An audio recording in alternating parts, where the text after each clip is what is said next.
کے بری اس کے دوست اس کے رابطے والے افراد وہ بڑی شان والے ہوتے ہیں۔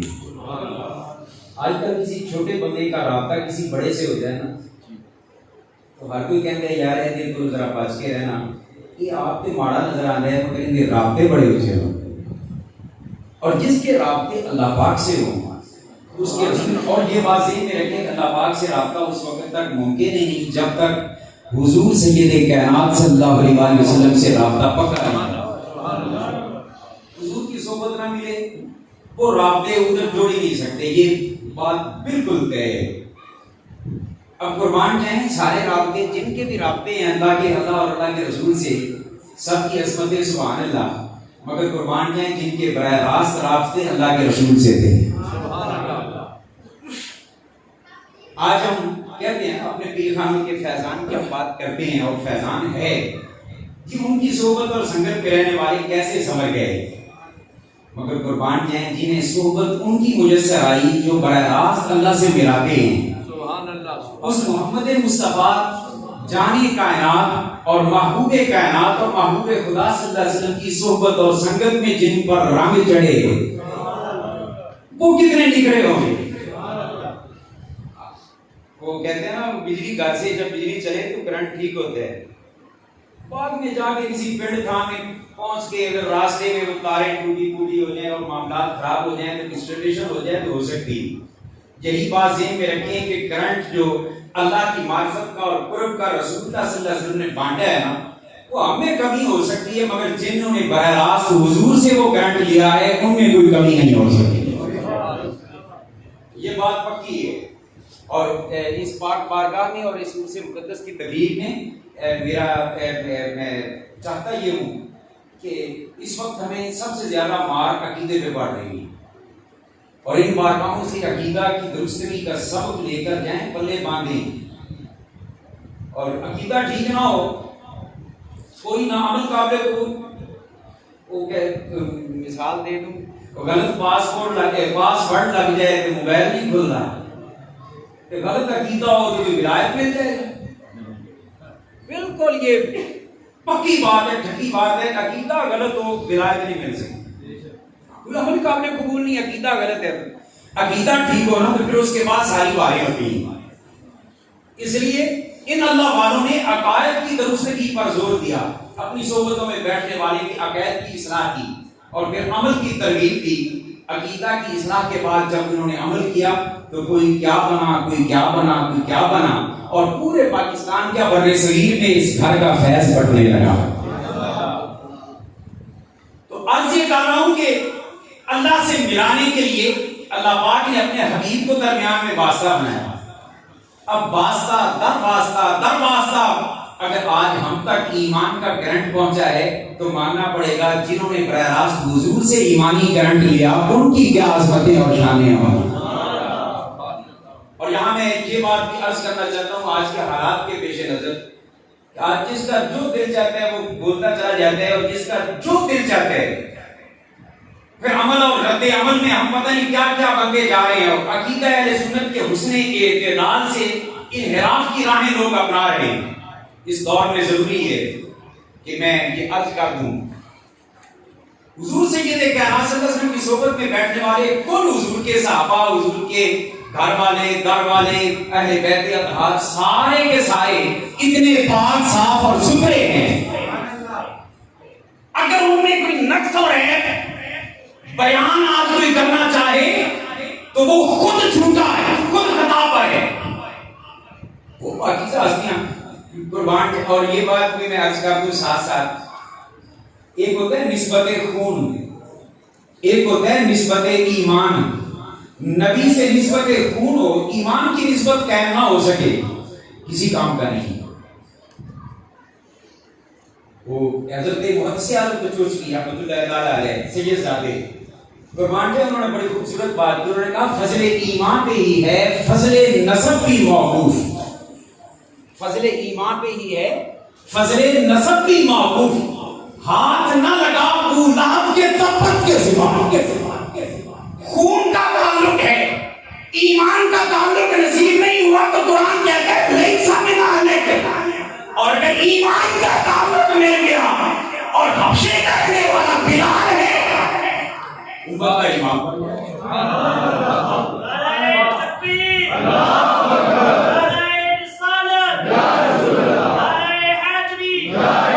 وہ فارس کا سلمان ہو، وہ روم کا سہیب ہو، ایمانی تعلق جس کو حضور کی ذات سے قائم ہو گیا وہ عزتیں پا گیا. اب اگلا جملہ سنیں اور اس کو ہضم کرنے کی بھی کوشش کریں اس دور میں کہ جس کا تعلق ایمانی بھی ہے اور ساتھ خونی بھی ہے، اس کا مقام کیا ہوگا. وہ تو جیسے پنجابی کہاوت ہے نا، سونے پہ سہاگا، وہ سونے پہ سہاگا ہوتا ہے. الحمدللہ ہم کھڑے کھڑے اور مکمل عقیدے اور دوسری اعتدال والے عقیدے بیان کرنے والے ہیں حضور کے سارے. اور یہ بات ذہن میں رکھیں، نبی پاک کے ظاہری حیات طیبہ میں جس کو ایمان کی دولت ملی، حضور کی صحبت اور مجلس نصیب ہو گئی، اس کو کیا کہتے ہیں؟ بولیے. اتنے ان پڑھ آپ نہیں بیٹھے اس آستانے سے وابستہ لوگ ہیں، ذرا جھوم کے کہہ دیں کیا کہتے ہیں اس کو؟ صحابی. اچھا، اس کا مطلب یہ ہوا کہ نسبت ایمان حضور کے ظاہری حیات میں جس کو میسر آئی وہ کیا ہوا؟ تو شرف عظمت اور شرف اور وقار وہ نسب کی وجہ سے نہیں، نسب کے ساتھ ایمان کا تعلق کیسے ملے گا؟ اور اس دور میں ایمان کا تعلق جس کا قائم ہوتا تھا وہ کیا بنتا تھا؟ صحابی. تو پتا چلا اہل بیت اطہار ہوں، ازواج مطہرات ہوں یا میرے مصطفیٰ کے دیگر صحابہ، ان کو جتنی عزتیں ملی اس کی بنیاد شرف صحابیت ہے. اس کی بنیاد شرف صحابیت ہے. اور عجیب بات ہے، آج اس مقام صحابیت کے حوالے سے گھٹیا پن میں ہوتا ہے. ہم اپنے مرضی کی راہیں نکالنے لگے اور جس کا دل سے کر لیا اپنا پتہ نہیں ہوتا، ہزار ہزار جرم، یہ ہزار ہزار غلطیاں قدم بیٹھیے کسی جناب کتے اوقات کی کوٹ کے لیے چھتیران جبے جی فلاں غلطی پر تھا، فلاں غلطی پر تھا. وہ تو ہوتا کون ہے یہ انصاف کرنے والا؟ بندر کے ہاتھ میں ترازو آ جائے تو پھر جیسا انصاف ہوتا ہے وہ لطیفہ آپ نے سنا ہوگا. آج ہم کچھ بندروں کے ہاتھوں میں ترازو آئے ہوئے ہیں، توڑتے پھرتے ہیں، یہ کیا جی، وہ کیا جی، وہ کیا جی. بھائی ہم روایات تسلیم کرتے ہیں مگر قرآن کی آیات کے مقابلے میں کوئی روایت آ جائے اس میں پاؤں کو ٹھوکر لگاتے ہیں. ہمیں قرآن کی آیت پیاری ہے، کوئی روایت پیاری نہیں ہے. روایات کو ہم قربان کرنا جانتے ہیں. قرآن جن کے بارے میں کہے رحماء بینہم، قرآن جن کے بارے میں کہے یوسرون علی انفسہم ولو کان بہم خصاصہ، ہم کسی روایت کو قرآن کی آیت کے مقابلے میں قبول نہیں کریں گے. ہمارا عقیدہ یہ ہے کہ مصطفیٰ کا رحمت سے جن کو ایمان کا کرنٹ مل گیا وہ سارے روشن ہو گئے. اور کتنے روشن ہوئے؟ کئی ماتا نے خود فرما دیا، فرمایا اصحابی کا نجوم فلیکی بہتدیتم بہتدیتم. اور تواڈے دینیں روشنی آوے یا نہ آوے، میرے صحابہ کو اتنا کرنٹ ملا ہے کہ ہر صحابی میرا آسمان ہدایت کا ستارہ بن گیا. ہر صحابی رسول وہ اہل بیت پاک کے افراد ہوں یا گھر والے کی تقسیم میں جو بنائی ہے، جو بھی ہو جنہیں حضور کی شرف صحابیت ملی، اتنا کرنٹ ملا، ہر کوئی اپنی جگہ پہ ستارہ بن گیا. اور حضور نے فرمایا کہ جس کی بھی پیروی کرے گا ہدایت پائے گا. اب میں وہ خطا بولنے والوں سے صرف اتنا پوچھوں گا، حضور والا آج کل خطا کے بڑے چکر ہیں، یہ فلاں خطا پر تھا، فلاں خطا پر تھا. آؤ انعام اشرفی کی بات بھی سنتے چلے جاؤ. عقیدے میں مصطفیٰ کی نسبت والا کوئی صحابی ہے، کوئی گھر والا ہے، کوئی گھر والا ہے جس کو ایمانی نسبت حضور سے ملی اور حضور سے کرنٹ مل گیا. ان میں سے عقیدے میں تو کوئی ایک فرد بھی ایسا نہیں ہو سکتا کہ جو خطا پر ہو. عقیدے میں سب ہٹ گئے. رہی بات عمل میں، عمل کے معاملے میں اختلاف، وہ اختلاف امتی رحمت ہے. وہ اگر عمل کے معاملے میں اختلاف ہے، اس اختلاف میں علماء کی اصطلاح میں یہ جائز ہے کہنا کہ یہ خطا اجتہادی ہے یا نہیں، مگر پبلکی یہ باتیں کرنا جرم ہے. کیوں؟ اس لیے کہ یہ کہنے لگا مولوی صاحب کہتے ہیں کہ آپ کیا کہہ رہے ہیں؟ میں نے کہا بڑا سوچ سمجھ کے کہہ رہا ہوں. جی دیکھو جی، ایک تجھے آمنا سامنا ہو جائے، اینا تضاد ہو رہے، کہ پھر ایک طاقت ایک ہی حق پہ ہوگا نا، دونوں تو ایک وقت میں حق پر نہیں ہو سکتے. میں نے کہا میں سمجھ گیا ہوں جہاں سے آپ بات کرنے لگے. میں نے کہا چھوٹی سی ایک مثال دے دیتا ہوں، آپ سے مسئلہ پوچھ لیتا ہوں، آپ ان سے بڑے عالم ہیں. کہنے لگے جی کیا؟ میں نے کہا ہم مشرق والے لوگ نماز پڑھتے ہیں تو رخ کدھر کرتے ہیں؟ مغرب کی جانب، چونکہ قبلہ شریف مغرب کی طرف ہے، ہم رخ کرتے ہیں مغرب کی طرف. اچھا قبلہ شریف کے پار والے مغرب والے وہ نماز پڑھنی ہو تو رخ کدھر کریں گے؟ رخ آمنے سامنے ہو گئے. کوئی مولوی کوئی مائدہ لال لاوے فتوا کہ اہندی نماز ہو گئی ہے، اہندی نہیں ہوئی، چونکہ دو آمنے سامنے ہیں ایک کاٹ پہ. حضور میں ایسی مثال دے رہا ہوں جس کو سمجھنے کی ضرورت ہے. آمنے سامنے منہ ہے، تضاد اتنا ہے. جی نمازی وہ تو دونوں کی ہو گئی. میں نے کہا کیوں ہوئی؟ آمنا سامنا ہی ہے، ایک ہی ٹھیک ہوگا. نہیں جناب اشرفی صاحب آپ کو پتہ ہی کوئی نہیں، دونوں ٹھیک ہیں. میں نے کہا دونوں کیسے ٹھیک ہو گئے؟ کہنے لگے جناب اشرفی صاحب بات مشرق مغرب کی نہیں ہے. میں نے کہا پھر؟ کہنے لگا بات یہ ہے کہ توجہ جن کا رخ مغرب کی طرف ہے ان کی توجہ بھی مغرب نہیں کعبۃ اللہ ہے، اور جن کا رخ مشرق کی طرف ہے ان کی توجہ کا مرکز بھی کعبۃ اللہ ہے. تو میں نے کہا پھر مسئلہ سمجھ میں آ گیا. منہ آمنے سامنے کیوں نہ ہو جائے، آرام اختلاف کیوں نہ ہو جائے، اگر نظر کعبۃ اللہ کی طرف ہو تو دونوں کی نماز ہو جاتی ہے. تو کعبہ کے کعبہ محمد مصطفیٰ کی طرف توجہ ہو تو پھر دونوں حق پر کیوں ہیں؟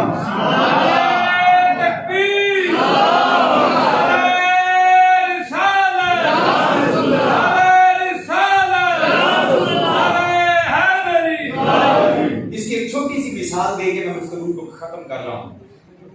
میرے کریم آقا نے بھیجا اپنے صحابہ کو جاؤ فلاں مقام پہ جاؤ کہ نماز اتنے جا کے پڑھے ہے. کریم آقا نے بھیج دیا، روانہ کر دیا. اور راستے میں سورج غروب ہونے کا وقت ہو گیا. کچھ لوگوں نے کہا جناب اتنے جا کے نماز قضا ہو جائے گی، ایتھے ہی پڑھیے. کچھ نے کہا نا حضور نے فرمایا وہاں پڑھیں گے، نبی جانے نماز جانے.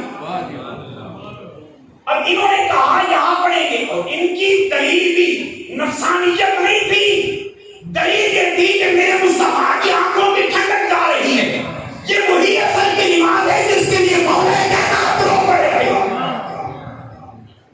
اسی دلیل پر نظر تھی، حضور کی طرف توجہ تھی، کہیں آقا ناراض نہ ہو جائے. انہوں نے کہا ہم بھی نہیں پڑھیں گے. انہوں نے نہیں پڑھی. دوسروں نے منزل مقصود پہ جا کے پڑھی. اب اختلاف ہوا نہیں ہوا؟ کوئی مائی کا لال کہے ایک آنکھ پر ہے. جب حضور کی بارگاہ میں آئے صاحب قبلہ، جب حضور کی بارگاہ میں یہ مسئلہ پیش کیا کہ یا رسول اللہ ہم نے یہ اختلاف ہو گیا، کچھ نے کہا یہاں پڑھ لیں کیونکہ نماز قضا ہو رہی ہے، کیونکہ آپ کو نماز پیاری ہے. کچھ نے کہا کہ حضور نے حکم دیا وہاں جا کے پڑھنی ہے اس لیے ہم نے وہاں پڑھی. حضور نے کسی ایک کو بھی نہیں کہا تم خطا پر ہے. جب نبی نہیں کہتا تو مولوی تیرے بتاؤ کیا ہے خطا پر ہے. میرے آقا نے دونوں کی تحسین فرمائی اور ساتھ یہ فرمایا شاباش وہ ان کے کھاتے میں دے دی جنہوں نے نبی کے حکم کی براہ راست تعمیل کی. اس لیے یہ آج کل کے خطاؤں کے موسم میں خدا کے لیے ہم اپنے آپ کو بچانے کی کوشش کریں. اور پھر سارے صحابہ حضور کے شان والے کہ نبی کے جگر کے ٹکڑا سیدہ فاطمہ کا کی مقام ہے.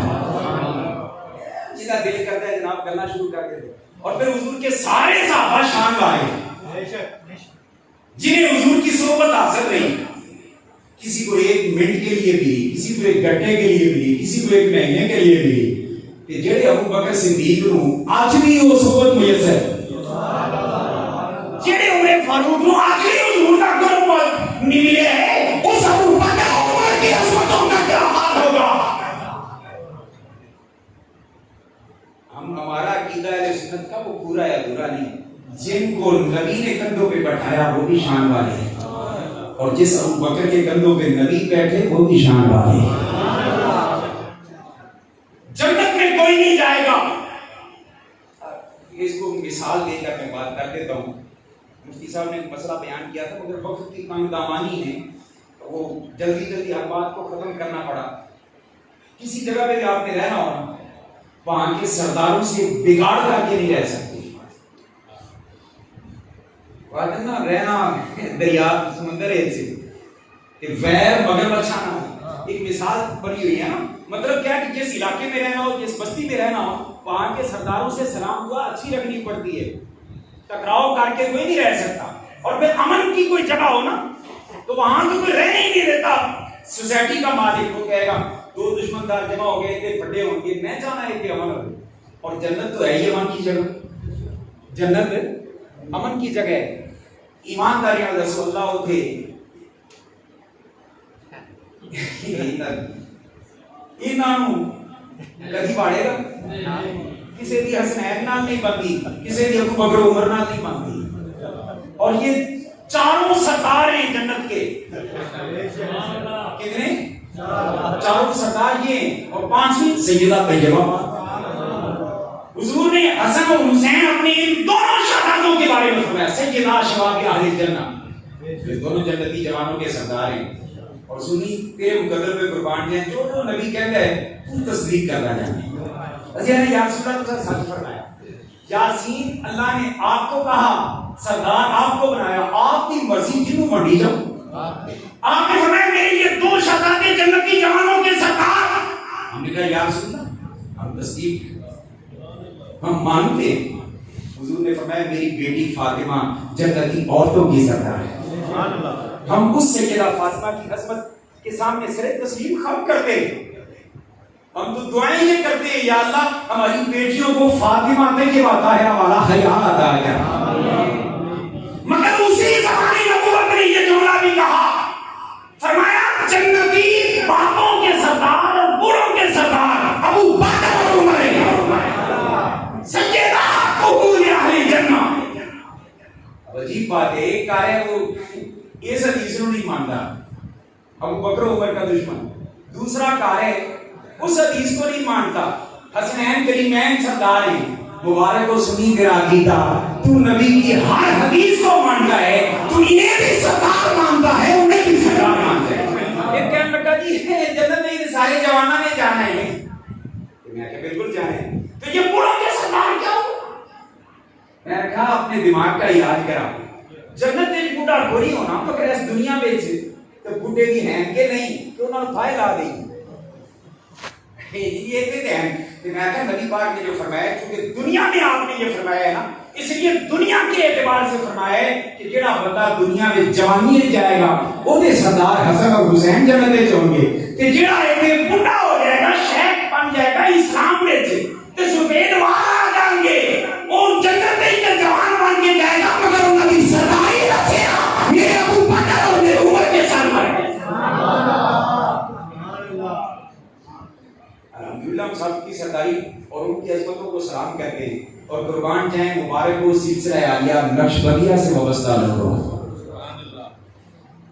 آپ کے تو امام اول کا نام ابو بکر صدیق ہے. الحمدللہ عظیم یہی عقیدہ اہل سنت ہے. میں نے مختصر لفظوں میں تھوڑا سا ڈیٹیل میں تو چلا گیا مگر میں نے یہ بات سمجھانی اس لیے ضروری سمجھی کہ آج کل کے حالات میں کچھ ہو رہا ہے, سونا جنگل, رات اندھیری, چھائی بدری کالی ہے, سونے والوں جاگتے رہنا چوروں کی رکھوالی ہے. اللہ نے عمل کی توفیق عطا فرمائے. اور پھر صحابہ کرام سے فیض وہ قیامت تک امت کے اندر تقسیم ہوا. اور حضور کے سارے صحابہ وہ اپنی اپنی جگہ پہ حق پر ہیں. یہی وجہ ہے کہ حضور نے فرمایا فَبِأَيِّهِمْ اقْتَدَيْتُمْ بِاقْتَدَيْتُمْ, فرمایا اس میں ان میں سے میرے صحابہ آسمانی نجوم ہدایت ہیں, آسمانی ستارے, ہدایت کے آسمان کے ستارے ہیں. تو ان میں سے جو کوئی جس کی بھی پیروی کرے گا نا ہدایت ہی پائے گا. پھر نبی کیا کہیں جڑا جن کے پیچھے لگے ہدایت پائے گا. اسی ایویں رولا پا کے بہ جائیے نا, مطلب ہے نہ اسی اللہ نو منیا نہ نبی نو منیا. اللہ پاک سانو ایمان دی مضبوطی نصیب فرمائے اور اس تاجدار چورا کے اس شہر کو آباد رکھے اور ان کے سلسلہ فیضان کو عام سے عام تر فرمائے. اور مریدین کی بھی ایک ذمہ داری ہے. وہ ذمہ داری کیا ہے؟ پیر خانے سے تعلق کبھی نہ توڑو اور اپنے سلسلہ کی اشاعت کے لیے اپنی آنے والی نسلوں کو بھی پیر خانے پہ لایا کرو تاکہ یہ فیضان کا سلسلہ نسل در نسل منتقل ہوتا رہے. اللہ پاک ہمیں عمل کی توفیق عطا فرمائے. السلام علیکم.